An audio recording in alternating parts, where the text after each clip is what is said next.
exterior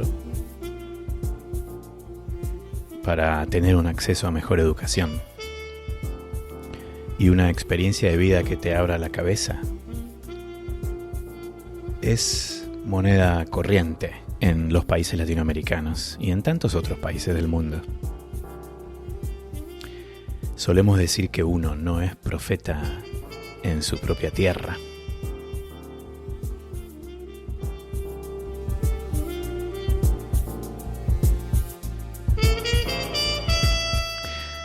Algunos nos fuimos por una carrera artística o creativa,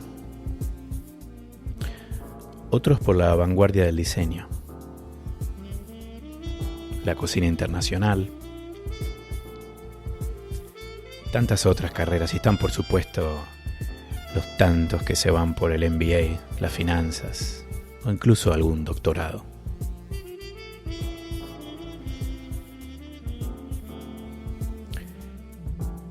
Son menos, sin embargo, las historias de los que se van a estudiar a otro continente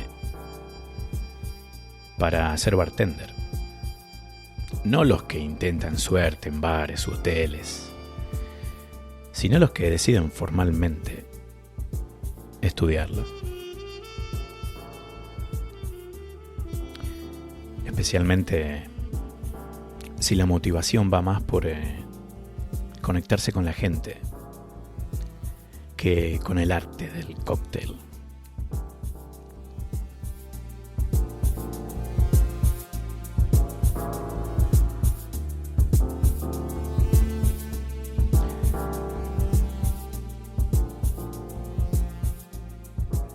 Y así,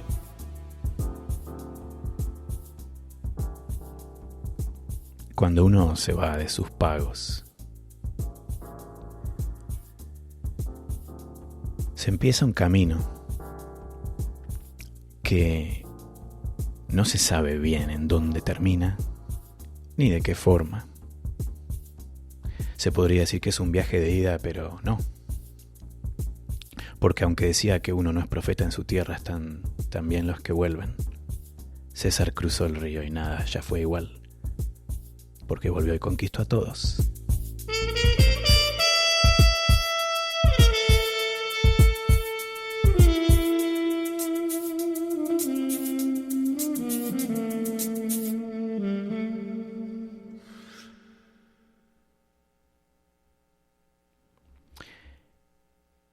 Nocturno en Whisky, episodio 28.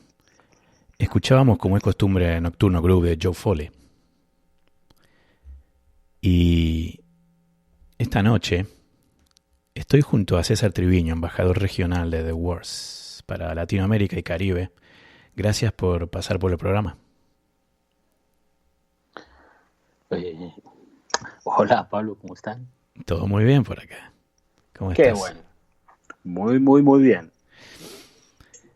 Pasaste por varios países y volviste a Colombia. Y me pregunto si hay un romanticismo, y yo también hablo desde mi punto de vista de haber vivido en Argentina y emigrado, si hay un romanticismo con esto de formarse en el exterior. ¿Es más respetado el que trae los títulos de afuera o depende un poco de cómo avanza tu carrera, un poco del resultado final? Sí, Pablo, yo creo que depende del resultado en realidad. He conocido casos de personas que se han estudiado fuera de su país y al regresar como que no se nota lo que estudiaron o de pronto no le impregnaron pasión o de pronto lo hicieron por cumplir un requisito social, en fin. Pero creo que es más válido cuando tú lo estudias y te apasionas por eso, por lo que estudiaste. Y yo creo que eso fue lo que me ayudó a mí mucho a poder destacarme un poco más con lo que había vuelto. Entonces, de pronto el plus no es estudiar afuera, el plus es tener conocimientos que yo no pude haber adquirido aquí. Entonces, creería yo que ese es el valor que se le debería dar más al estudiar afuera o adentro. Hay muchos que han estudiado a distancia desde Colombia y también se han podido destacar en cosas, ¿no? Me hace acordar un poco lo que decía eh, mi amigo Pío. Si te vas de tu compañía y te ganas, porque yo fui a estudiar cine, ¿no? A Nueva York, y él me decía, si te vas de tu compañía y te ganas el Oscar, sos un genio. Pero si volvés con las manos vacías e intentás laburar de nuevo en tu compañía, la gente va a decir cómo se equivocó. Exacto. Él, Sí, sí. siempre tuviste hambre de aprendizaje y hasta el día de hoy me contabas que tratás de visitar, por ejemplo, cuando viajas a Escocia, destilerías que incluso no son parte del grupo y Exacto. entender otros productos más allá de los tuyos. ¿Es un poco el arma letal del embajador perfecto o es más la curiosidad? Yo creo que es la curiosidad, ¿sabes?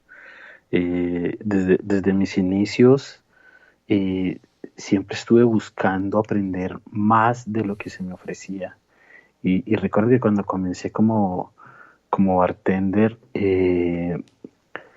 no buscaba yo solamente aprender recetas y cómo prepararlas, sino entender todos los ingredientes y de hecho eso fue lo que me llevó a mí a apasionarme por los destilados, porque definitivamente pues es la materia prima principal eh, me puse a pensar que definitivamente había mucho más que aprender en esto.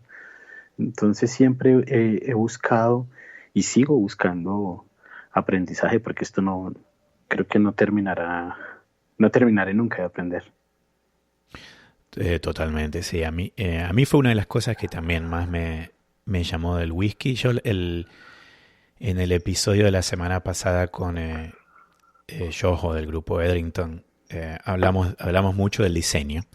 Y yo le decía que una de las primeras cosas que me atrapaba y me atrapaba del whisky era el tema del diseño, pero también otra cosa que recuerdo cuando dije yo quiero, ¿por qué no? ¿Por qué no trabajar en whisky?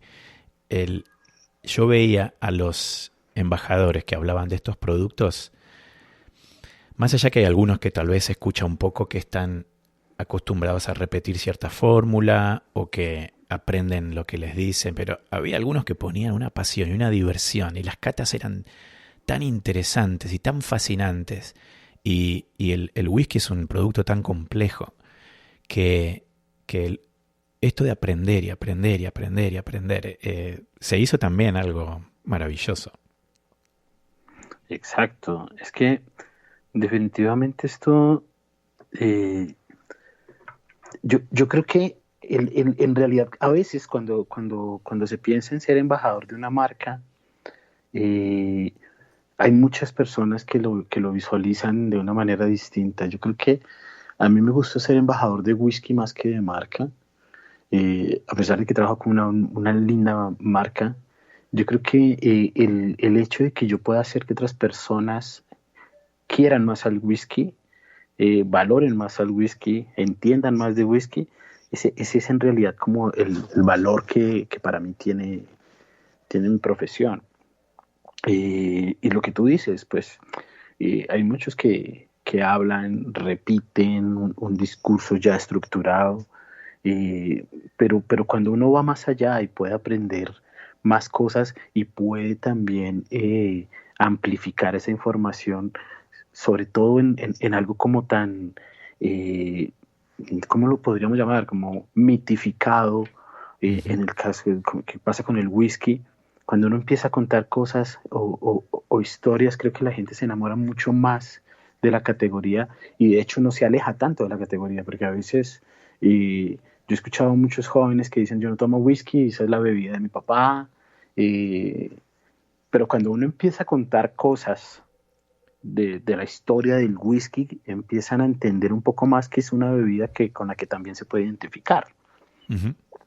Y, y creo que definitivamente en esto el conocimiento es clave, pero la pasión por el conocimiento es aún más clave. Esto es, creo que es la parte más importante para poder ser un buen embajador, repito, no de marca, más bien de categoría como tal. Te voy a robar eso de ser embajador de whisky y no de marca. Me Sí, encantó. Yo creo que nosotros, de hecho, una persona apasionada como tú, como he conocido a varios apasionados del whisky, se convierten en embajadores reales, reales de whisky. Ujú. En Colombia, mira, hay un señor llamado Julio Oñate y él comenzó una colección personal de whisky hace, creo que unos 10 años más o menos. Tiene una muy buena colección ahora de whisky. Y él, me atrevo a decir que es de los mejores embajadores de whisky que yo conozco. Por la pasión que él tiene, él no se casó con ninguna marca. Él va llegando y de hecho él tiene unos lives también que hace por Instagram. Tiene muy buen número de seguidores, pero porque tiene una credibilidad porque él fue como apasionado y no como vinculado a una marca Claro. que empezó a ganar su respeto. Y Julio definitivamente te habla desde el punto de vista de consumidor y te habla con esa maravilla que siente un niño cuando conoce Disney o cuando conoce, no sé, él habla maravillado de todos los whiskies que va conociendo. Y eso es pasión, y eso es pasión por conocimiento, y eso es pasión por el whisky. Y así creo que debería manejarse más el tema de cuando uno habla de embajadores como tal. Lo voy a tener que invitar a Julio al programa. Pasa que estoy invadido de colombianos últimamente. Aprovecho No, y le... pero verás que él te podría decir desde el punto de vista de consumidor y yo creo que apasionado, contarte mucho sobre whisky y además que él es un perfecto storytelling. O sea, él le gusta, le encanta contar historias. Aprovecho y le mando saludos a Andrés de la Whisky Mal Colombia que me está haciendo conocer a mucha gente. Eh, Andresito, otro apasionado. ¿Crees que hay esnovismo a la hora de comparar blends y single malts? ¿O hay realmente una diferencia que sí se le puede llamar cualitativa en la experiencia o diferente? Pues mira, yo en mis charlas siempre digo que eso es cuestión de gustos y, y me gusta siempre hacer similitudes con otras cosas distintas a bebidas. Por ejemplo, ¿a ti te gusta el mango dulce, Pablo? Totalmente. Perfecto. Para mí Madre, ese es el madre single. paraguaya y esposa boricua. Ah, bueno, ya. Ahí está, el mango va. Entonces, para mí el mango es el single malt, es decir, un sabor, una personalidad marcada. Y un blended es la ensalada de frutas que tiene mango, donde vas a disfrutar Interesante. muchos sabores, aparte del mango que te gusta. Entonces, creo que todo va en ocasiones, ¿no? Y uno no siempre va a estar comiendo la ensalada de frutas y uno no siempre va a estar comiendo el mango solo. Como dice Arturo Savage, hay momento para todo, ¿no? Exacto, exacto. Y a veces tú necesitas ese carácter marcado de un single malt y a veces vas a necesitar eh, entretener un poquito más tu paladar, tu cerebro, tratando de identificar muchos más perfiles, más sabores. Y ese es un juego que a mí me gusta hacer mucho en las catas que hago con Blended, porque definitivamente explicarle a alguien que un blend es una mezcla de distintos whiskies sin enseñarle a diferenciar esos distintos whiskies, creo que no está hecha la tarea completa. Entonces, ahí es clave Uh-huh. y a mí me gusta mucho, es más allá de empezar a inducir aromas o sabores, empezar a sacar casi con tiburabuzón a cada persona que está en la cata, eh, ayudarle a encontrar los sabores sin yo mencionárselos antes, sino Uh-huh. más bien lo que está empezando a percibir, empezar a explicarle por qué lo está sintiendo y qué es lo que está sintiendo en los sabores. Y además cada uno se le va a disparar una identificación diferente, una asociación diferente.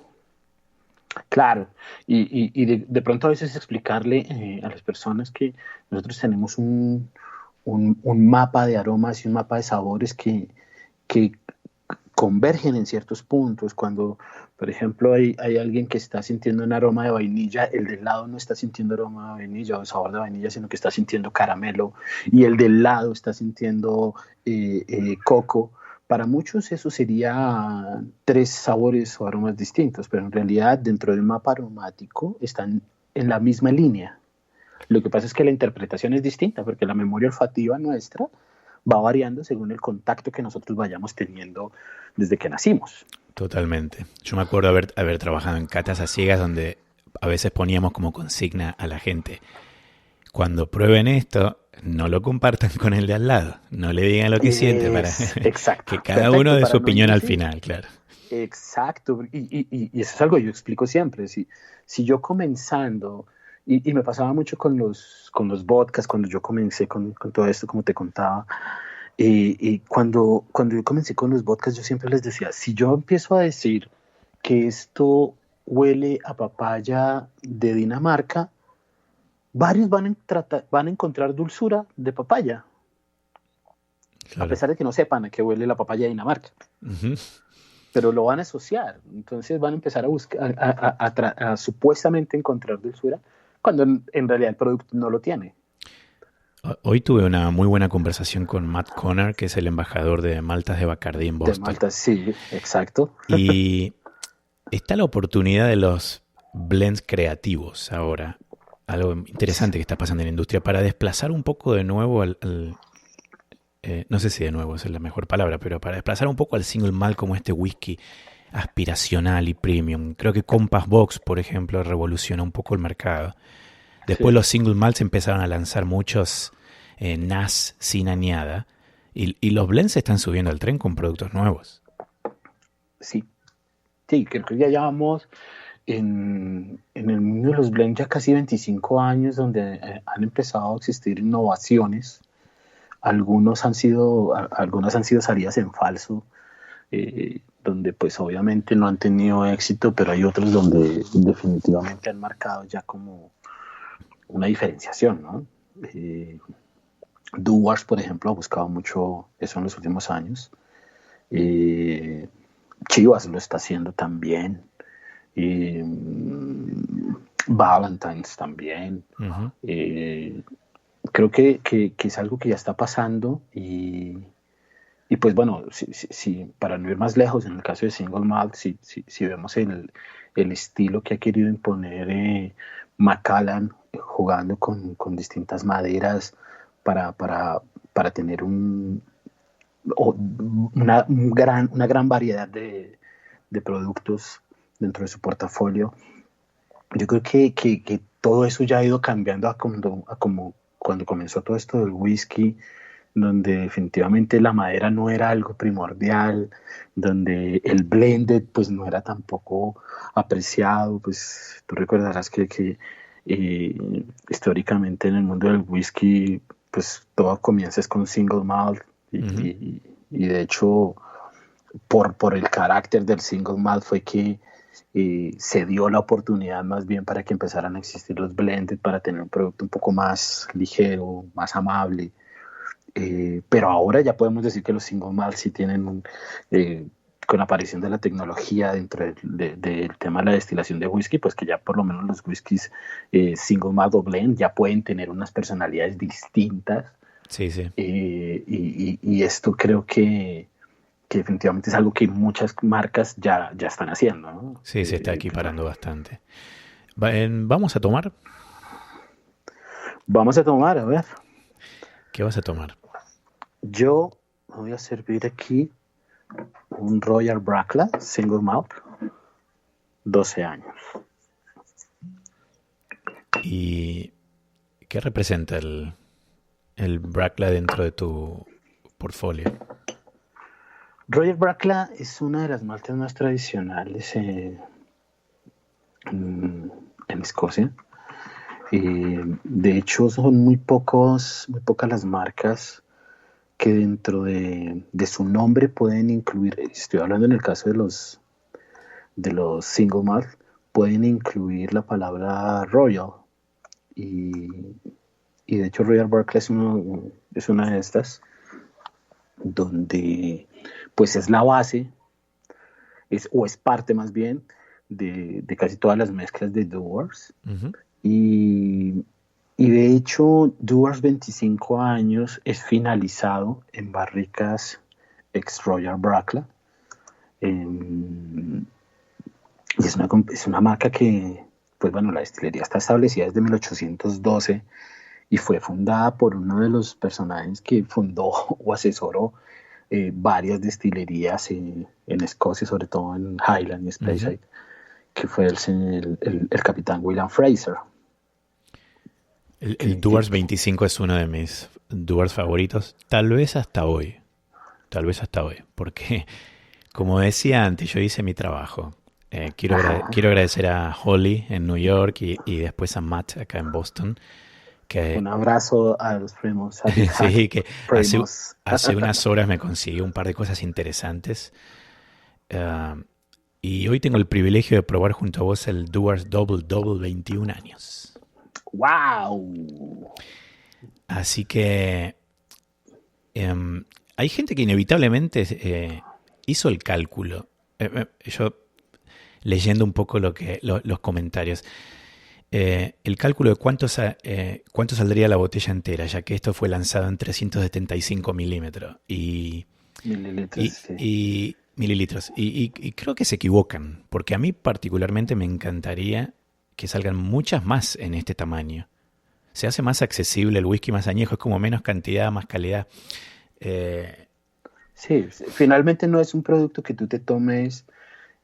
como pasa cuando de pronto uno compra para una reunión una botella de 12 años, 18 años, quizás esa sí se la termina, pero ya los productos de más añejamiento uno trata de cuidarlo, ¿no? Totalmente, así que este tamaño me parece perfecto. Es perfecto, tienes razón. Así que voy a probarlo mientras hablamos. Y aprovechemos para... ¿Cómo te parece la botella? Tengo un sample y recién ahora lo estoy olfateando. Ok.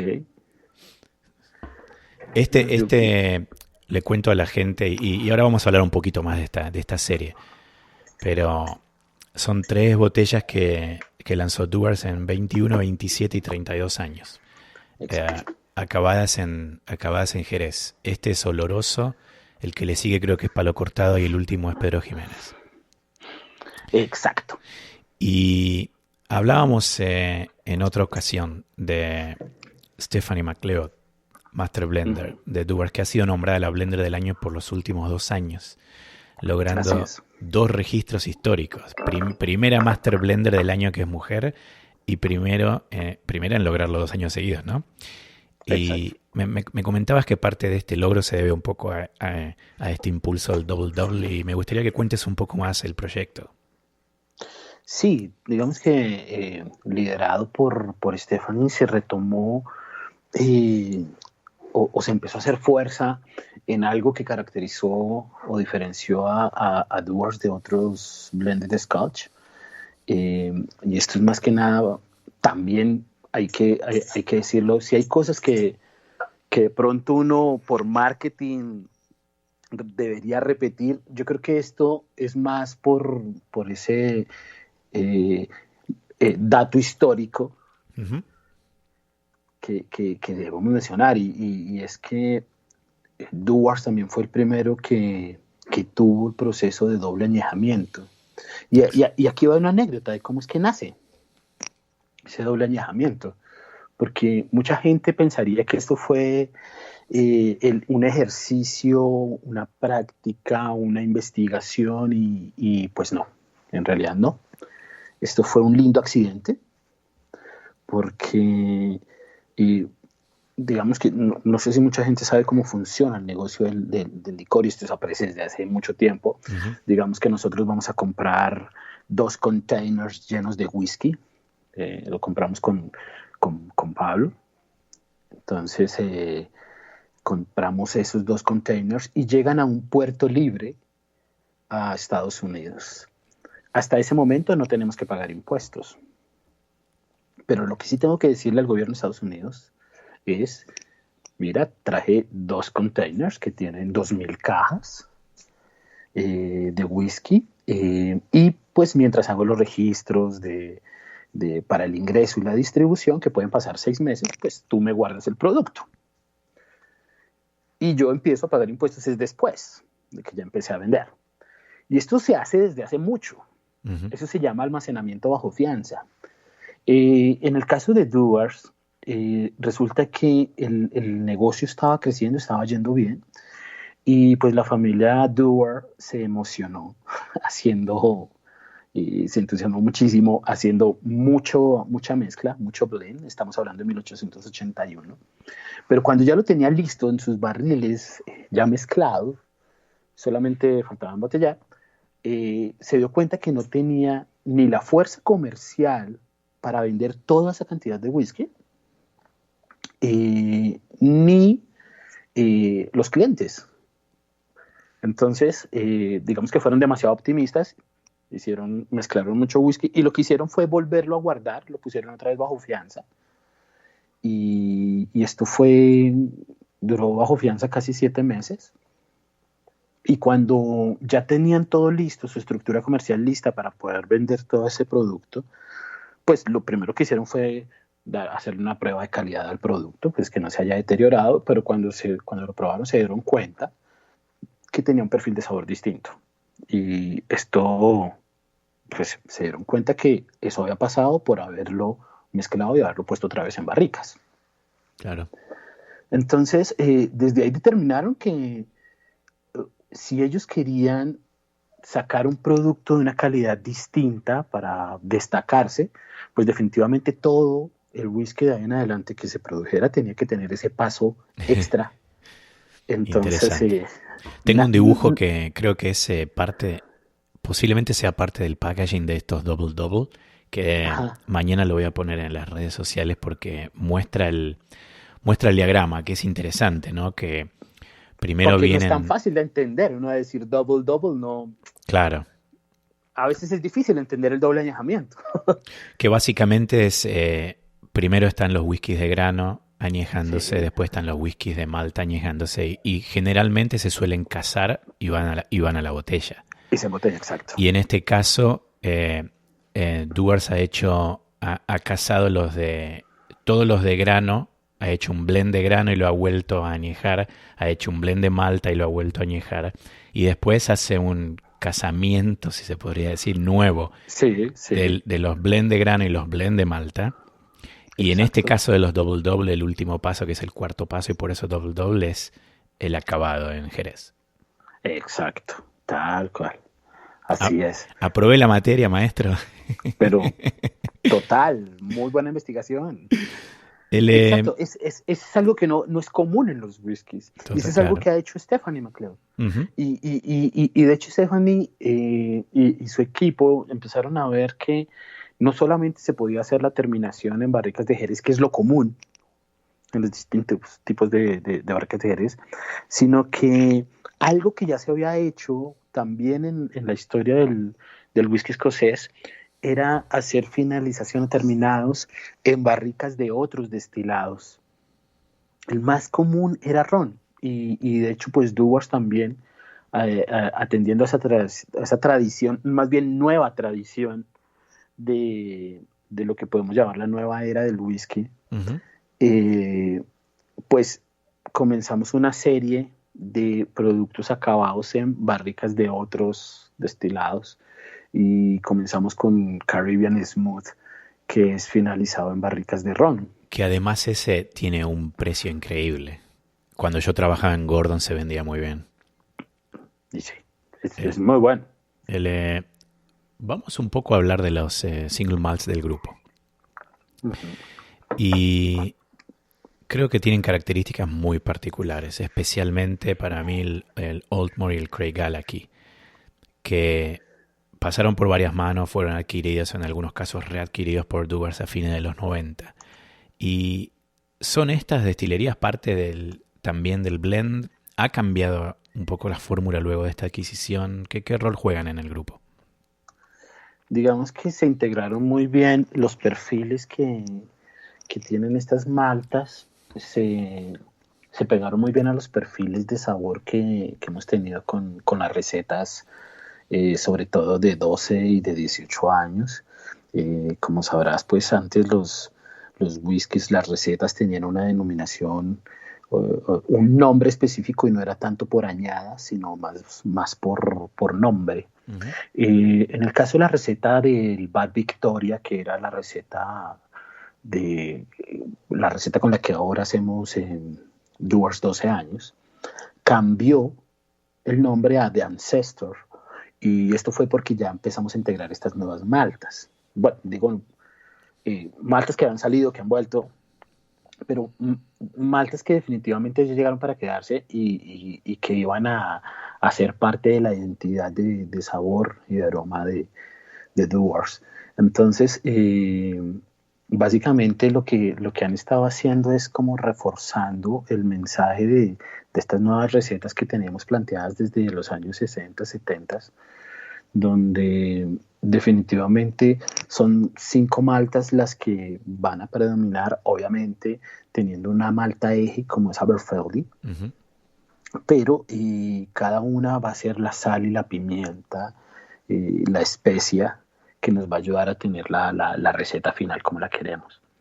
Y en el caso de cada una de las distintas edades que tenemos en el portafolio, que pues tenemos el White Label, el 12, el 15, 18, el 25, y pues en los Double Double, siempre lo que se hace es como cambiar un poco los porcentajes para que una de las maltas ayude en el protagonismo a Aberfeldy.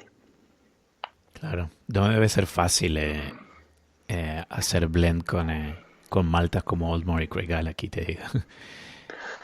El, Sí, eh, es verdad. hay secretos de ciertas fórmulas, incluso con embajadores con tu seniority, o hay cosas que sabes y no puedes compartir. Hay cosas que no se pueden compartir. Supongamos que te digo que este podcast lo escucha solo mi madre, que no estamos tan lejos.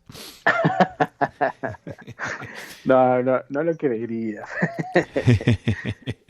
Además, se me puedes decir, si tu mamá habla con los vecinos, mamita. Y sí, mira lo El- que aprendí. sí, me imagino que el tema del blending. Además, para los que no conocen muy bien lo que es el laboratorio de un blender, es realmente un laboratorio. Eh, Es un laboratorio, exacto. así que, para mí y los oyentes que no podemos participar de una cata tuya, aunque tal vez en la próxima cata virtual ya nos sumemos, eh, trata de presentarnos como si estuviésemos contigo a tu whisky favorito o a uno de tus whisky favoritos. A uno de mis whiskies favoritos. Y aprovechemos si querés con tu experiencia en mixología, si querés también proponer un cóctel que podría andar bien con Doers. Oh, claro, claro. Lo primero, de mis whiskies favoritos es Craigall aquí 13 años. Dentro, dentro del portafolio de maltas que manejamos, creo que cuando existe esa ocasión para tomar o que quiero tomar un single malt, me voy por esta línea de Craigall aquí. Y esto es más que nada porque es un whisky que, bueno, es elaborado en una zona, en el corazón de Speyside. Y a pesar de que está hecho en Speyside, no pareciera un whisky Speyside. Es decir, Totalmente. no es un whisky que uno va a esperar los sabores que se va a encontrar en Craigall aquí. Siempre que se habla de un whisky de Speyside, pues uno ya tiene unos perfiles de sabores esperados, pero en realidad Craigall aquí no. Craigall aquí sí es un poquito más rebelde de lo que puede ser el concepto afrutado quizás de, de, de tradicional de un whisky de Speyside. En realidad este es un whisky que es un poco más robusto, puede tener unas ligeras notas minerales, es muy aromático. Y esto de que es muy aromático se caracteriza mucho es por el tema del enfriamiento que maneja todavía en el sistema tradicional de Serpentín, que pues ya son muy pocas las destilerías que lo hacen, y esto es más que nada por espacio, ¿no? O sea, hay que pensar que esto es un negocio y si tú tienes una destilería tienes que aprovechar al máximo los espacios si quieres producir más y vender más. Uh-huh. De hecho, incluso creo que con la molienda también tienen una máquina muy particular. Sí. Aprovecho para decirte que estoy empezando a incorporar mientras vos hablás al Double Double 21 años, y es muy interesante que empieza con una nariz bien frutal, pero después en boca se hace mucho más de tierra y de cebada y de grano, que me parece muy interesante, una linda sorpresa. Es muy maltoso, muy maltoso, y creo que es de los whiskies, a mi parecer, que a pesar de que tiene mucho contacto con madera, se sigue sintiendo en una forma destacada la malta, el sabor maltoso. Y esto es algo que me gusta explicar mucho, porque a medida que se va teniendo contacto con la madera, el carácter de la malta va perdiendo mucho protagonismo. Pero cuando tú haces buen manejo de madera y obviamente haces una muy buena mezcla, haces que la madera te ayude a resaltar esa malta, que eso no es tan fácil. Claro. Ese es un arduo trabajo que sí de admirar a Stephanie. Totalmente. Pero bien, para cerrar con Craigellachie, miren, esta es una de las maltas con las que tú puedes decir, no es una malta con la que yo empezaría, si voy a entrar al mundo de los whiskies. Creo que para el mundo de los whiskies empezaría con una Aberfeldy 12. Pero este es el que te va a mostrar un poquito más el carácter de malta. Para algunos puede parecer fuerte. En realidad es un carácter que tiene, pues, gracias a sus 46 grados de alcohol, que pues obviamente es elevado al promedio, pero que no se siente, ya cuando tú lo empiezas a tomar, no lo sientes de nota alcohólica, lo sientes es de carácter, es más o menos como en un plato de comida, no sentirlo tan picante, pero sí sentirlo especiado. Sí, yo también he probado Craigellachie en embotelladores independientes, y que jugaron un poco con hacer un single cask con mucho más alcohol, más jóvenes, y realmente tiene como una personalidad tan fuerte que es difícil ubicarlo, como decías vos, en Speyside. Exacto. Es muy complicado porque, repito, es un carácter fuerte. No es que tenga, a pesar de sus 46 grados, no es que sea más alcohólico, sino es como estas personas que cuando llegan a una fiesta te saludan de mano y te aprietan la mano como diciendo, mira, acá estoy.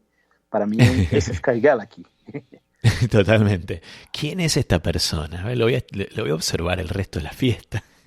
Exacto.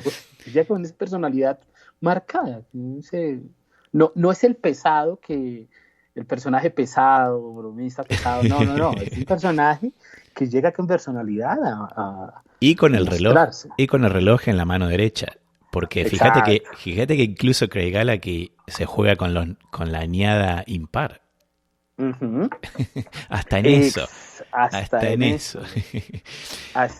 Y es que la armonía no se encontró en los 12 años, se encontró en los 13 años. Muy bien, ese es un muy buen punto. Sabes que se está terminando el programa. Creo que estamos recién calentando la conversación y se voló el tiempo. Vamos a tener que seguir en otro momento, pero no, si en 2-3 minutitos podés mencionar ¿qué tubers usaría para hacer qué tipo de cóctel?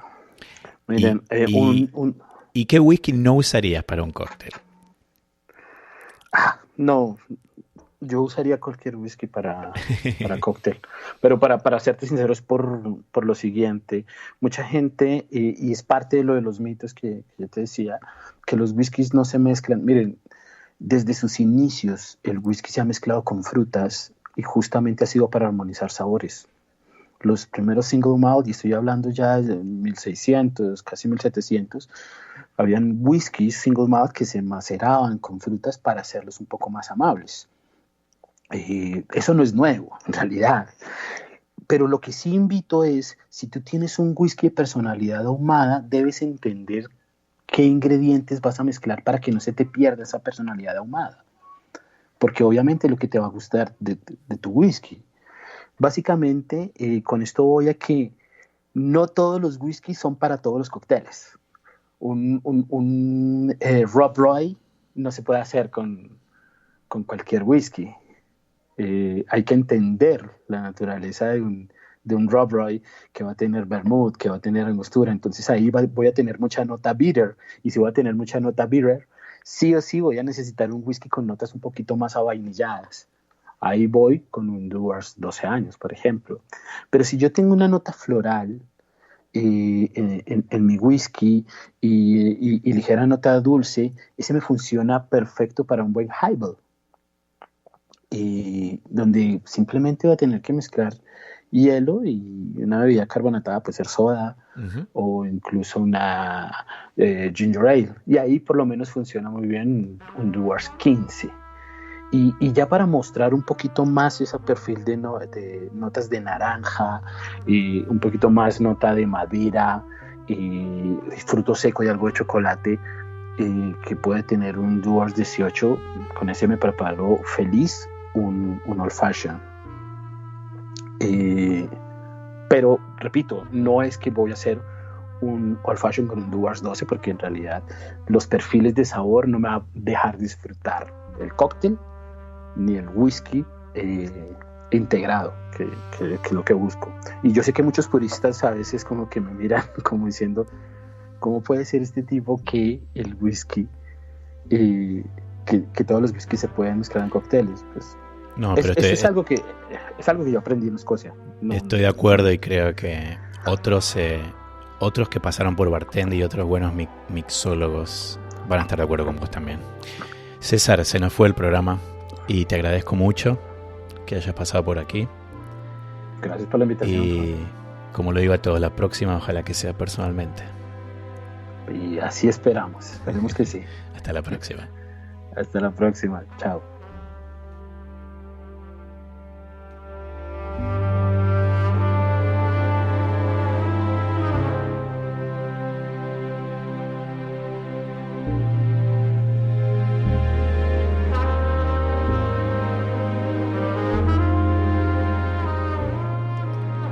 Era César Triviño, que antes de meterse en el mundo del whisky pintaba para músico. Y bueno, hoy nos tocó un lindo concierto. Raúl, Manuel, saludos. Gracias a Andrés nuevamente. El Tano cumple 20 años de casado. ¿Se dice felicidades?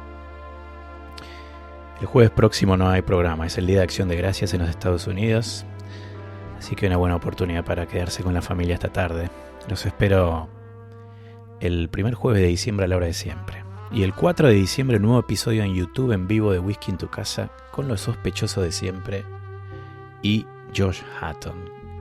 Hablaremos de embotelladores independientes, de Kilhoman, whisky del mundo, de todo un poco. Nos vamos con Joe Foley en la trompeta. Gracias por escuchar Nocturno Whisky.